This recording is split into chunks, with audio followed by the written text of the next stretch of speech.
Okay, hello everyone. I'm going to upload my slides and you'll be able to see my dissertation proposal, which I just finished. I'm in room 321. It went really well. I got approval, so I'm just going to run through my slides quickly and upload it to iLearn so you can watch. So I started with the title, and then I went into my positionality personally and professionally for the committee, and I basically just talked about how math has always been a positive in my life, and if it hasn't been positive, it's been neutral.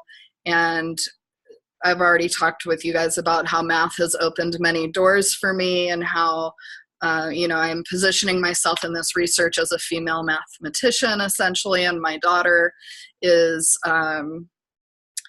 part of the reason of my why in terms of being so motivated about mathematics instruction and achievement, in particularly for female students. And then my professional positionality is really rooted in Theo Harris's definition of social justice, leadership, and culturally responsive school leadership. As a site principal, I see myself as having a lot of opportunity to affect change so that children can be successful in math and have engaging learning opportunities in math in particular. And that's related to the school culture I try to establish around math. Everyone knows that I love math, and I'm always very excited to talk about math. It's always one of my most favorite things to talk about, so I take that with me daily.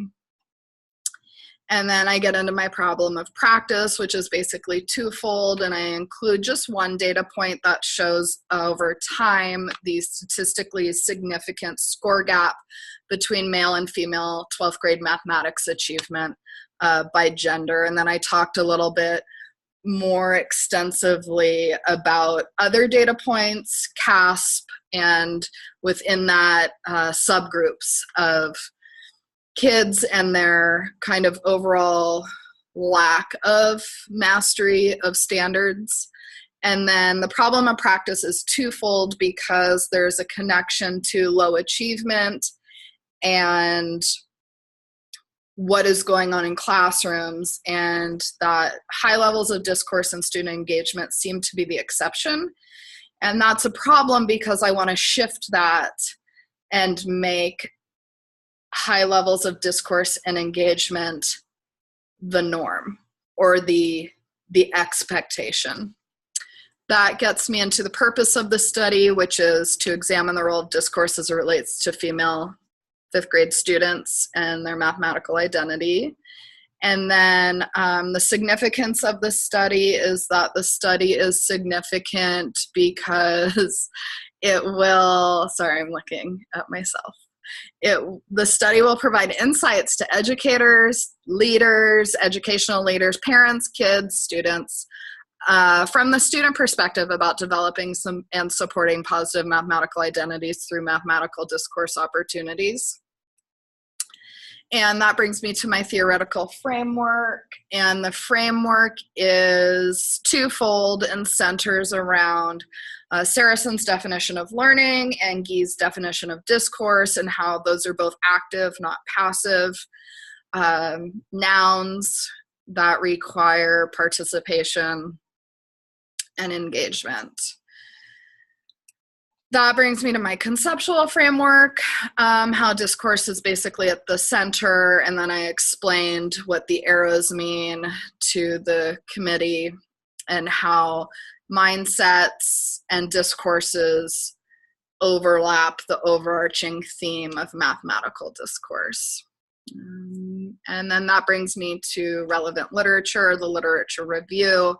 There were 3 keys in my literature review. The first was pedagogy or instructional practices. I talked extensively about that, and how social justice pedagogy and culturally responsive pedagogy ties into mathematics. And it's not just enough to say math is a universal language.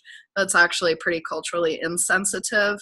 And it's also not socially just to walk around and say things like, I don't have the math gene. I'm not a math person.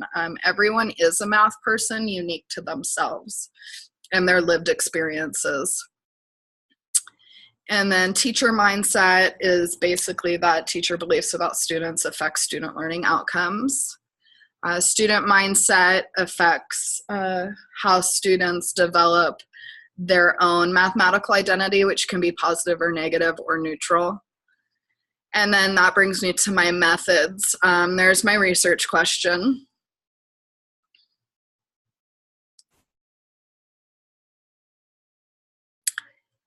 And my research design is that it's a qualitative study to investigate and learn about student experiences in the classroom, in the mathematics classroom.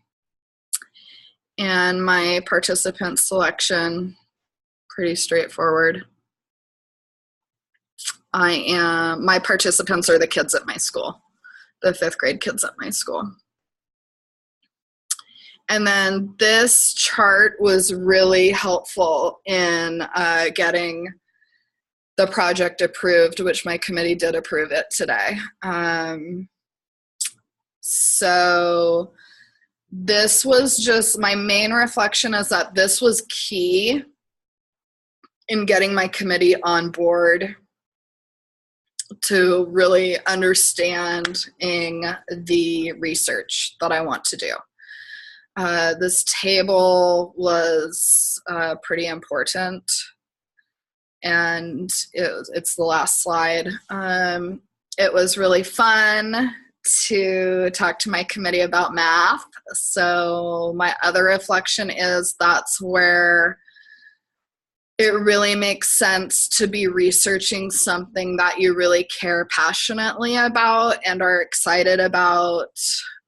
And then a logistical is we all showed up and we were locked out of the room, and I just thought the room would magically open. So I randomly found Fanita's phone number on the SF State website, and I called, and first it was busy, and then she answered, and she came up and unlocked the room. So that was exciting. I was glad she was around to unlock the room. And it was really fun. I was basically like Marshawn Lynch in the Super Bowl, like on the Raiders. I will just leave it at that. That's how my mindset was for this whole presentation. So I hope you enjoyed my slides, and I'll see you soon. Bye.